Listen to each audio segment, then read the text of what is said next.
FENERBAHCE, Istanbul, with a view of the Bosphorus and wedged between some prime real estate, a not-so-hidden secret lies here, a Chechen refugee camp.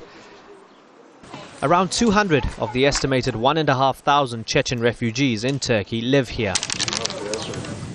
Young and old rely on handouts, trucked in by a local charity. Boxes filled with bread and other staples sustain these residents, like 13-year-old ASLAMBEK ABUYEV. Fluent in Turkish and living here for over a decade, his identity, however, is not in question. My home is in Chechnya, not in Turkey, he says. Some of the older camp residents claimed whenever they appear on TV, relatives back home in Chechnya tend to disappear. Just the mention of Ramzan Kadyrov, the president of Chechnya and strong ally of Moscow, evoked suspicion among these people. I asked ASLAMBEK what he'd like to be when he grows up. His answer, maybe coached, maybe sincere, was nevertheless unnerving. I want to be a mujahid, a fighter, he tells me. Priming the next generation to fight was also the hope of a widow we met. Her husband, a Chechen fighter, had died in a special operation by Russian, Chechen and Ingush authorities in February. JENNET, who gave birth soon after and fled to Turkey, has one hope for her infant son. I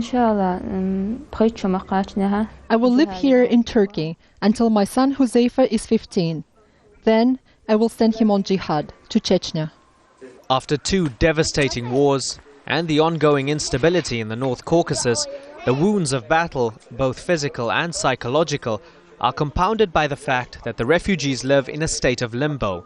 Caught between actually having residency permits but not technically being defined as refugees and therefore unable to legally work here, these Chechens, living in camps like this one, find themselves in a state of perpetual uncertainty.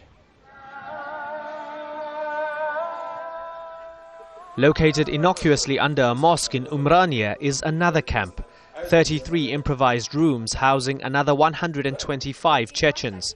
Among them, a former Soviet pilot who later fought against the Russians in the First Chechen War, Albert Himoy. He claims to have written to the UN, the Turkish Prime Minister and President, imploring them all to grant official refugee status to the Chechens. Who are we?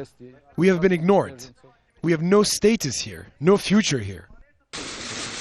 We asked the Turkish government to explain its treatment of Chechens. It has yet to reply. Russia's president, Dmitry Medvedev, with his memory fresh of the Moscow metro bombings in March, is in Turkey, and Chechnya may well be unofficially on the agenda. The countries have fast-growing energy and economic ties. Under pressure from Moscow to crack down on any Chechen groups within its borders, but as a resurgent influence in the Muslim world, keen to provide a positive helping hand to oppressed Muslims, bridging those expectations and responsibilities is easier said than done. Imran Garda, Al Jazeera, Istanbul.